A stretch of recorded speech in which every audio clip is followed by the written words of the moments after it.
오늘 이 저녁 시간 함께 읽을 하나님의 말씀 사사기 3장 31절 말씀입니다. 사사기 3장 31절 말씀 한 절밖에 되지 않아서 모두 다 한 목소리로 말씀 읽도록 하겠습니다. 사사기 3장 31절 말씀 다 같이 읽도록 하겠습니다. 에훗 후에는 아낫의 아들 삼갈이 있어 소 모는 막대기로 블레셋 사람 600명을 죽였고 그도 이스라엘을 구원하였더라. 아멘. 오늘 이 시간 우리는 사사 삼갈이라는 제목을 갖고 오늘 우리가 읽은 하나님의 말씀 함께 나누는 시간 갖도록 하겠습니다. 반복되는 타락 속에서도 여전히 이스라엘을 구원하고자 하시는 하나님의 사랑이 나타난 사사기 그 3장의 말씀을 갖고 함께 나누는 시간 갖고 있습니다. 오늘 본문 말씀 가운데에서 우리는 이스라엘의 구원을 위해 하나님이 세우신 세 번째 사사 삼갈에 대해서 배울 수 있게 될 것입니다. 그렇다면 삼갈이 어떤 사람이었으며 삼갈의 삶을 통해 하나님이 우리에게 가르쳐주고자 하시는 것이 무엇인지 오늘 본문 말씀을 통해 우리가 이것들을 함께 알아가 보는 시간 갖도록 하겠습니다. 오늘 본문은요 오직 한 절로만 이루어져 있습니다. 이 사사기 3장 31절 말씀에서 성경은 우리에게 이렇게 말합니다. 에훗 후에는 아낫의 아들 삼갈이 있어 소 모는 막대기로 블레셋 사람 600명을 죽였고 그도 이스라엘을 구원하였더라. 모압의 손에서 왼손잡이 사사 에훗이여 이스라엘을 구원하였습니다. 그리고 에훗 다음에 세워질 여자 사사 드보라가 세워지기 이전에 그 사이의 시간 이스라엘 백성들은 블레셋의 침공으로 인해 고통받고 괴로워하는 상황 가운데 있었습니다. 한마디로 에훗의 리더십이 점점 사라지기 시작하는 그 시점 이스라엘 백성들은요 온일이 죽은 이후의 삶의 모습처럼 다시 한번 하나님을 배신하고 죄악 가운데로 돌이켜 하나님에게 죄인으로 규정받게 되었다라는 것이죠.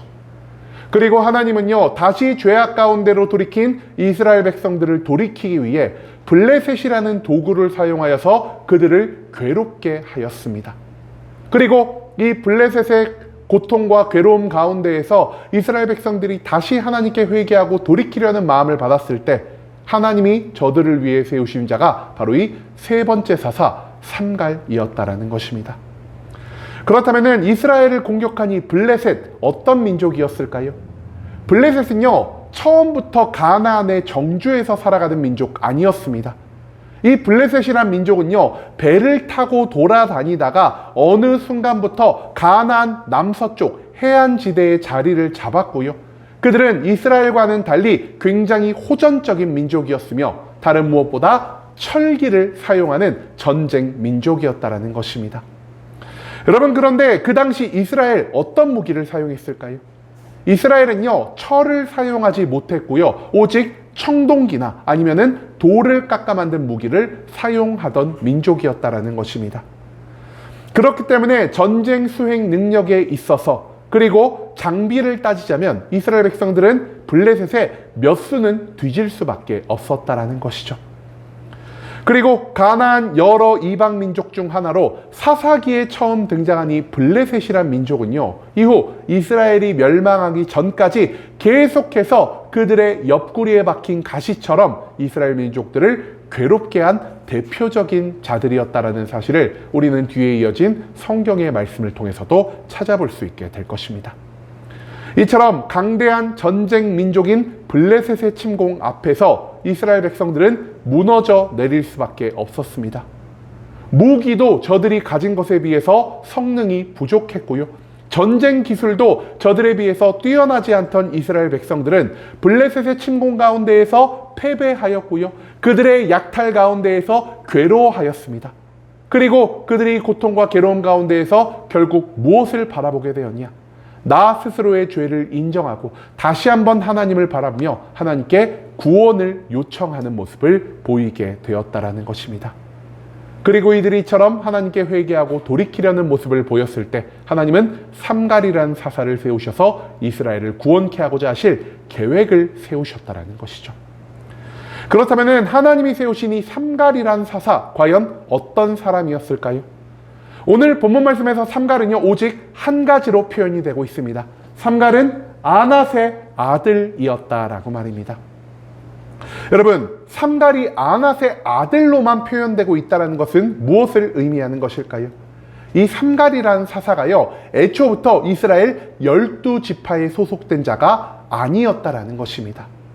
그는요, 이스라엘 외부, 즉 이방 민족에서부터 하나님을 믿는 믿음으로 인해 이스라엘 백성 가운데 살아가는 자였지, 애초부터 야곱, 즉 이스라엘의 핏줄을 이어받은 자가 아니었다라는 것입니다. 또한 여기서 말하는 아낫이라는 단어는요, 사람의 이름, 삼갈의 아버지의 이름이 아니라 그 당시 가나안에서 사람들이 믿던 여신의 이름이라 할 수 있겠습니다. 한마디로 여기서 말하는 아낫의 아들이라는 것은요, 삼갈의 조상이 하나님이 아닌 가나안의 이방 민족의 여신, 즉 아낫을 섬기며 살아가는 자였다는 것을 우리에게 가르쳐주고 있다는 것이죠. 마지막으로 여기서 말하는 삼갈이라는 이름도요, 이스라엘 민족에게서는 찾아볼 수 없는, 그 당시 가나안 이방 민족에게서만 찾아볼 수 있는 이름이었다라는 것입니다. 그렇기 때문에 이 삼갈이라는 사사는요, 이스라엘 민족에게 있어서 이방인으로밖에 규정이 될 수 있는 사람이었다라는 것이죠. 하지만 하나님은요, 사람의 혈통과 사람의 출신, 사람의 가문을 보시는 분이 아닌 그 사람의 심령을 보시는 분이십니다. 삼갈이 정확히 어떤 사람이었는지 우리는 알 수 없으나 삼갈 이전의 사사였던 온니엘과 에훗의 모습을 바라보면서 우리는 그들이 사사로 선정된 이유가 하나님을 향한 온전한 믿음과 순종 때문이었을 거란 사실을 배울 수가 있었다라는 것이죠. 즉 이스라엘 12지파 출신도 아니고요, 그 조상은 이방 여신을 믿는 자였지만 마음을 돌이켜 하나님을 온전히 믿고 하나님의 말씀에 온전히 순종하며 살았던 이 삼갈이라는 사사는요, 하나님에 의해 선택받기 합당한 자격이 있었던 자였다라는 사실을 우리는 충분히 추측해 볼 수 있다라는 것입니다. 그렇다면 하나님의 선택을 받아 세워진 이 삼갈은 어떻게 블레셋 민족을 격퇴할 수가 있었을까요? 오늘 본문 말씀에서 하나님은요, 삼갈이 소모는 막대기를 사용하였다라 말씀하고 계십니다. 여기서 말하는 소모는 막대기, 무엇으로 만들어진 것일까요? 소모는 막대기는요, 우리가 너무나 자연스럽게 알고 있는 것처럼 나무를 깎아서 만들고요, 소를 움직이기 위해서 소의 엉덩이를 툭툭 치거나 소의 앞길을 막아서는 용도로 사용하는 지팡이에 불과한 것이었던 사실입니다.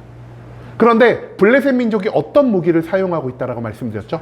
철로 만든 무기를 사용하는 자들이 바로 이 블레셋이었다는 것입니다. 여러분, 철로 만든 무기와 나무로 만든 막대기가 부딪힌다면 누가 이길까요? 당연히 철로 만든 무기를 사용하는 자들이 이길 수밖에 없다라는 것이죠.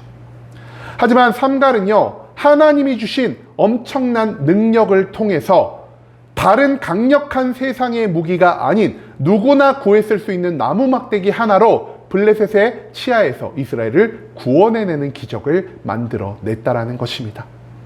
즉 하나님의 구원은요, 세상에 좋은 도구나 세상의 최신 기술을 이용하는 것이 아닌 하나님의 말씀에 순종함으로 하나님이 주신 능력 가운데에서만 만들어질 수가 있다는 사실을 우리는 이 나무 막대기라는 표현을 통해서 찾아볼 수 있게 된다는 것입니다. 또한 삼갈은요, 이스라엘 백성의 군대를 동원하지 않고 혼자서 블레셋 사람 600명을 죽였다라고 성경은 기록하고 있습니다. 에훗과 마찬가지로 삼갈 또한 하나님의 선택을 받아 세워진 사사였지만 그는 이스라엘 백성들의 인정을 받지 못한 사람이었습니다. 에훗이야 이스라엘 12지파 중 하나였던 베냐민 지파의 아들로서 그가 왼손잡이임에도 불구하고 이스라엘 백성들의 어느 정도의 인정을 받아 모압 왕에게 공물을 보낸 사신단의 일원으로 선정은 되었으나 삼갈이라는 사람은요, 에훗보다 훨씬 더 못한 대우를 받을 수밖에 없었다라는 것입니다. 이스라엘 12지파 출신도 아니고요, 우상을 숭배하는 조상을 두었던 삼갈은 이스라엘 백성에게 있어서 에훗보다 훨씬 더 나쁜 대우를 받을 수밖에 없었다라는 것이죠. 하나님이 삼갈을 사사로 삼으셔도 이스라엘 백성들은 그를 사사로 인정하지 않았습니다. 그렇기 때문에 그는요, 이스라엘을 구원하기 위해 블레셋의 600명이나 되는 군대 앞에 홀로 나설 수밖에 없었다라는 것이죠. 하지만 이런 상황에서도 삼갈은 두려워하지 않았습니다. 이스라엘 군사들이 나와 함께하지 않더라도, 그 누구도 자신을 사사로 인정하지 않더라도 하나님이 나와 함께 하시는 것 그 하나만으로 삼갈은 무엇보다 강하고 담대하게 블레셋과의 전투에 나아갈 수가 있었다라는 것이죠. 그리고 그는요, 하나님이 그에게 부어주는, 어찌 보면은 삼손과도 비견될 수 있을 만한 초인적인 능력을 가지고 이 나무 막대기 하나로 블레셋 사람 600명을 모두 죽여버리는 엄청난 기적을 만들어냈다라는 것입니다. 즉, 하나님 안에서 발생한 강하고 담대함으로, 그리고 하나님이 신 뛰어난 능력을 통해 삼갈은 이스라엘 백성들의 구원자가 될 수 있었다는 것입니다. 모두에게 무시받더라도, 뛰어난 조상이 없더라도 하나님을 향한 온전한 믿음과 순종을 통해서 이 땅에 기적이 만들어질 수가 있다는 사실을 하나님은 오늘 본문 말씀에 나오는 이 삼갈을 통해서 우리들에게 가르쳐 주고 있다는 것이죠. 여러분, 오늘날 우리는요, 수저의 시대를 살아가고 있습니다. 혹시 수저론이라고 여러분 들어보신 적 있으신가요?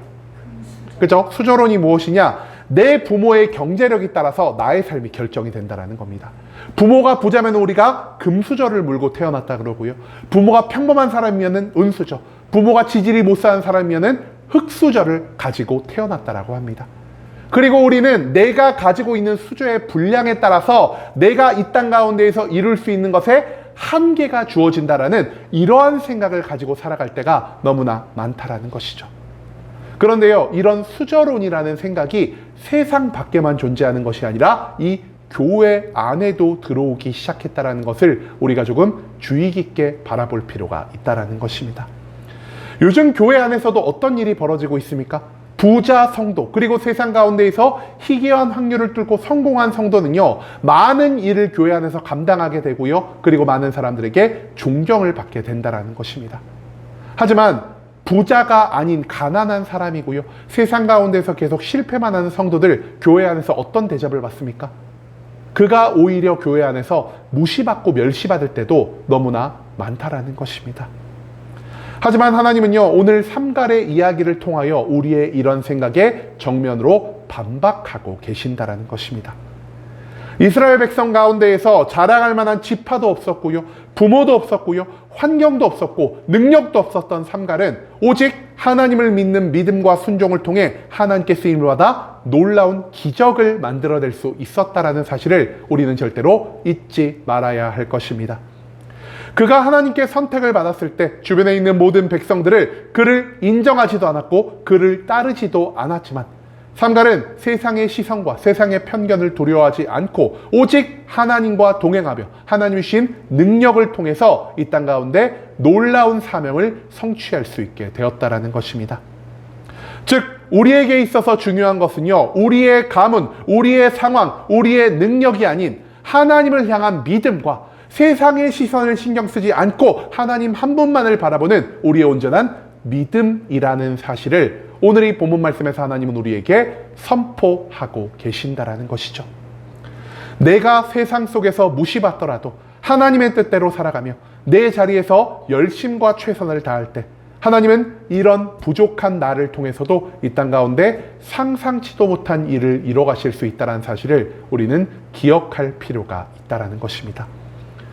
흙수저이자 아무런 자랑할 것이 없던 삼갈도 쓰신 하나님이 오늘날 이 자리에서 하나님을 믿고 하나님께 순종하며 살아가는 우리 또한 마땅히 쓰실 수가 있다라는 사실, 그것을 우리는 이 사사기의 말씀을 통해서 배울 수 있게 된다라는 것이죠. 여러분, 이제는 우리가 우리의 가문이나 우리들의 상황, 나의 능력을 먼저 바라보는 이 어리석음을 내려놓을 수 있길 원합니다. 세상이 나를 무시하고 멸시할지라도, 나에게 아무런 지혜와 능력이 없을지라도 하나님을 믿고 하나님을 순종하는 자는 하나님이 주신 능력과 지혜를 통해 하나님의 인도하심을 통해 모든 것을 이뤄갈 수 있게 된다는 사실을 오늘 이 본문 말씀에서 우리가 배울 수 있게 되었습니다. 오직 믿음으로 세상이 아닌 하나님만 바라보며 그리고 그분의 모든 말씀에 온전히 순종함을 통해 이 땅 가운데 기적을 만들어 나아갈 수 있는 순복음 함께하는 교회 모든 성도님들이 될 수 있길 간절한 마음으로 소망하겠습니다.